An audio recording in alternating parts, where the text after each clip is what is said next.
Bonjour mesdames et messieurs, nous sommes à l'émission La Saga des mannequins et cette fois-ci nous avons affaire à une star véritable. Je l'appelle affectionnellement ma mère qui s'appelle Isabelle Moreno. Donc suivez-moi dans l'intimité de cette belle femme.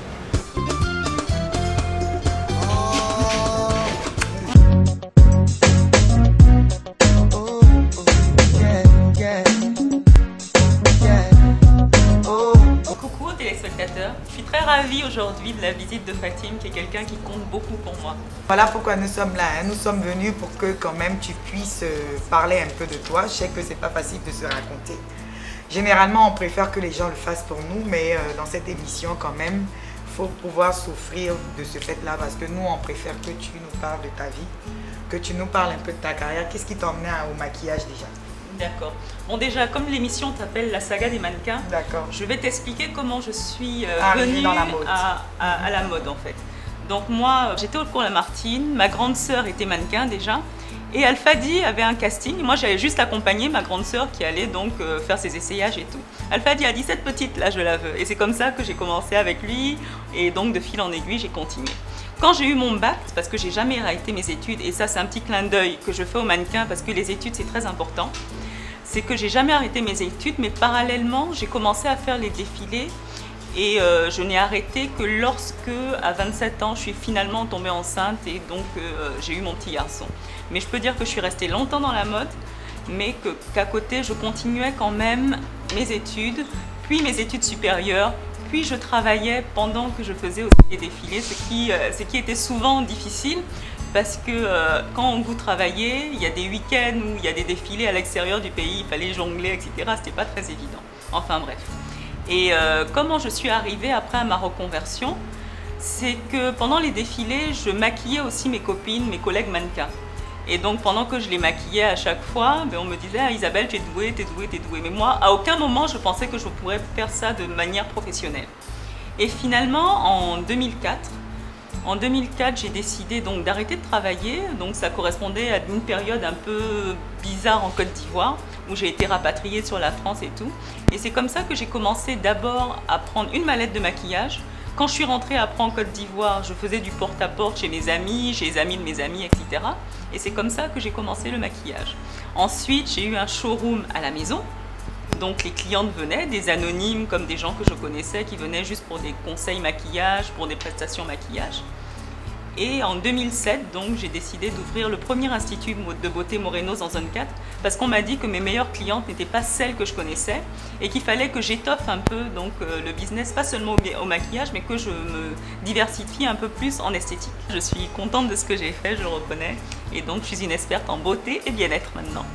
Alors, on est souvent toisé du doigt dans le milieu de la mode. Qu'est-ce qu'on n'entend pas dire? Que les mannequins n'ont rien dans la tête. Qu'est-ce qu'on n'entend pas? À ce niveau-là, tu as quelque chose à dire? Chaque être est différent. D'accord. Okay. Moi, ce que je dis, c'est que le milieu du mannequinat est vraiment un milieu, un nid à crabe, c'est vrai, mais il faut avoir beaucoup de personnalité pour pouvoir s'en sortir. Parce qu'étant donné qu'on est mannequin, bien sûr, on est sollicité, on va dire oui, la fille est jolie, on va dire oui, la fille, on peut lui offrir des cadeaux, on peut lui faire plein de propositions, et c'est comme ça qu'une fille va arrêter ses études, ou bien alors elle va se connaître l'argent facile, etc., etc. Donc finalement, c'est une question de personnalité. Alors, donc ma mère, au cours de ta carrière de mannequin, est-ce que tu as eu à porter des tenues dénudées? Des maillots de bain, des tenues, des nuisettes et tout ça? Oui. Pendant mes études à Bordeaux, par exemple, je faisais des défilés de lingerie, tout ça, j'en ai pas honte. En Afrique? Non, en Europe. En Afrique, j'en ai jamais fait, il me semble.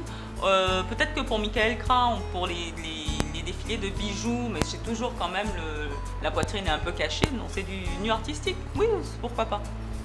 D'accord, et comment tu expliques ça? Parce que quand on entend dire oui, ce qui nous dérange en fait dans la mode, c'est le fait que vous puissiez porter des tenues dénudées et tout ça devant les gens. Moi, je pense qu'un mannequin est le porte-manteau en fait du vêtement du créateur ou du styliste. Un mannequin n'a pas à choisir telle ou telle tenue. Bien sûr, et ça c'est aux organisateurs de défilés de faire en sorte de prendre des stylistes qui ont des tenues décentes. Mais pour mettre en valeur un bijou par exemple, la tenue sera très légère. Et moi je regarde par exemple, mon exemple pour ça c'est Michael Kra, il fait des choses magnifiques, les filles sont presque nues, mais c'est du nu artistique et c'est très joli, c'est pas vulgaire. Tant qu'on n'est pas dans la vulgarité, moi ça me dérange pas et j'ai eu à le faire aussi. évidemment. J'ai fait des défilés de dessous aussi. Pour toi, les plus grands créateurs africains, c'est qui? Les plus grands créateurs africains. Tu veux qu'on me tue? Je les aime tous. Mais bien sûr, Alfadi est quelqu'un de très cher à mon cœur. Parce que j'ai beaucoup travaillé pour lui et jusqu'à présent, il tient la route. Donc bien sûr, il y a Alfadi, il y a Papa Paté, évidemment. Il y a ma star, Gilles Touré. Bon, ça, c'est une histoire d'amour depuis l'école, donc on n'en parle même pas, et qui dure jusqu'à présent.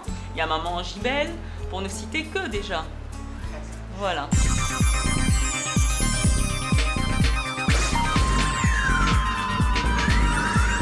Les cafés Jacques, l'expression d'un café d'exception pour des personnes exceptionnelles. Belle, toujours belle, encore plus belle, avec les mèches d'Arline, un style pas comme les autres. Donc, depuis le temps que nous faisons l'interview, il y a quelque chose qui nous revient, c'est le caractère. Elle insiste vraiment sur le caractère, sur la personnalité. J'aimerais en 2 mots, en quoi tu te définis, ma mère? L'éducation est très importante pour toi. Bien sûr, moi je viens d'une famille normale, papa, maman, 4 sœurs. On a eu une enfance très heureuse, on allait en voyage, on était une famille heureuse, tranquille.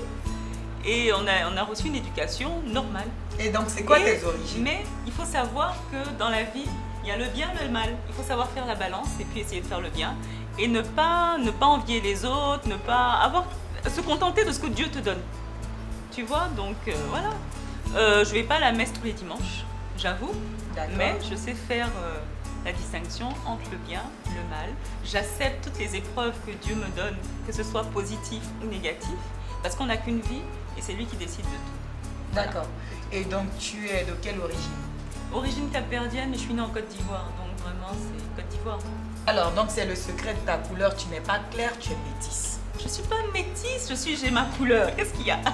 Je sais que toutes les jeunes filles voudraient avoir une très belle peau, lumineuse, claire, uniforme, etc. Mais je veux dire, étant donné que pour arriver à ce résultat sur certaines filles, il faut se décaper la peau, moi je trouve que c'est pas nécessaire parce que non seulement c'est dangereux pour la santé, mais en plus c'est pas un résultat uniforme. Après, au niveau des doigts, on aura des problèmes. Au niveau des tempes, on aura des taches noires. Au niveau, enfin, je vous passe plein de détails, mais par écrit, c'est mieux, quoi. Parce que là, si je pars dans les détails, Fatih, on va même parler de gynécologie et tout. Je pense pas que ce soit le lieu ici. Dernièrement, tu t'étais lancée dans l'événementiel. Alors, Émotion, qui est une super plateforme de mode, qui accueille de grands stylistes qui viennent avec leurs œuvres, qui est une plateforme extraordinaire pour des mannequins parce que ça leur permet quand même de gagner leur vie. Et donc, Émotion est créée par toi en quelle année déjà? Alors, on a créé Émotion en 2008 avec mon partenaire qui s'appelle Damien Djedje. Donc, lui, il est responsable de Oui Mariage et moi, les Instituts Morenos. En 2008, on s'est dit, mais pourquoi pas faire un défilé sur le thème du mariage? Donc c'est ce qu'on a fait pour la première édition. Donc on avait 5 stylistes de Côte d'Ivoire. Il y avait Anderson, Sissa Moïse, Gilles Touré, Éloi Sessou et Rafa Sarkis. Et on avait fait venir un super styliste de Dubaï. Comme stylistes locaux, on a pris Alain Niava, Gilles Touré, Rosard qui fait les chapeaux. On a eu un défilé de bouquets. D'accord. Et donc, il y aura le but de cet événement, tu as dit, hein, c'était pour créer une plateforme de mariage et tout. Le mariage est fait. On n'a pas seulement que le mariage, en fait. Ok, il y a les mariés, hommes et femmes, donc il y aura un défilé de vêtements pour hommes, tout ce qui est costumes. Pour les femmes, on a les tenues de mariés. Mais à côté, il y a les invités. Tout ça, ça fait mariage. Le mariage est fait, donc on a aussi des tenues de cocktail, on a des tenues de soirée, on a des tenues pour enfants, voilà. Il y avait un défilé d'enfants, Nadia Dru. Tu nous avais aidé à revendiquer un peu à ce niveau-là, que les cachets augmentent un peu, ce qui a été fait.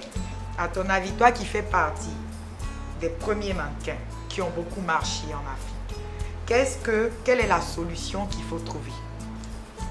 De manière très concrète. Moi, je prends la place d'un styliste, hein, par exemple.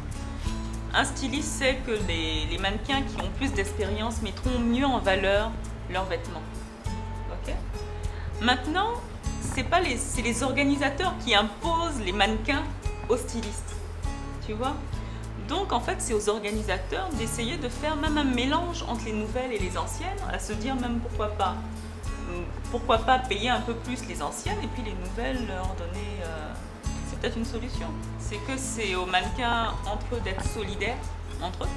Déjà. De décider tous ensemble qu'à partir d'un certain montant, au-dessous d'un certain montant, ils ne défilent pas. Mais en fait, vous n'êtes pas solidaires, donc le problème reste le même. Un groupe de personnes va accepter de défiler pour des cachets moindres, et ce qui fait que ceux qui veulent plus de cachets sont zappés.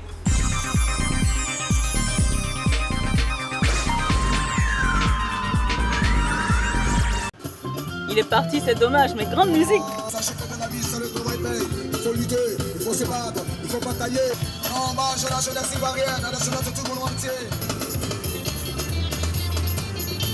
Président Malik Venez, venez danser. Le saga est arrivé dans la cité. Venez, venez danser. Le saga est arrivé dans la cité. Venez, venez, venez, venez danser. Le saga est arrivé dans la cité. Venez, venez danser. Le saga est arrivé dans la cité. Isabelle Moreno, c'est une patronne très formidable. Elle a le cœur d'une maman. Elle est très gentille. Elle est bien, mais bon, il y a ce petit côté-là. À un moment, quand on déconne un peu, quand elle est stressée, elle crie un peu. Elle devient un peu dure. Elle fait notre fierté. Elle est au top. Avec elle, nous allons aller plus loin. Moi, ce que j'aimerais, mon cri de cœur, c'est qu'en Côte d'Ivoire, il y ait plus de défilés un peu plus chorégraphiés. Que les mannequins respectent les chorégraphies, des finales, etc. Voilà. Si j'étais une fleur, la fleur de lys. Un livre, la Bible. Mais moi, mon mot de fin sera pour Fatim. J'espère vraiment que son émission connaîtra un buzz parce qu'elle le mérite. C'est une très belle idée de faire cette émission qui s'appelle La Saga des mannequins. Et elle a tous mes encouragements et à chaque fois qu'elle aura besoin de moi, je suis là. Voilà. Fatim, tu as des questions? J'ai honte. Voilà, le soir.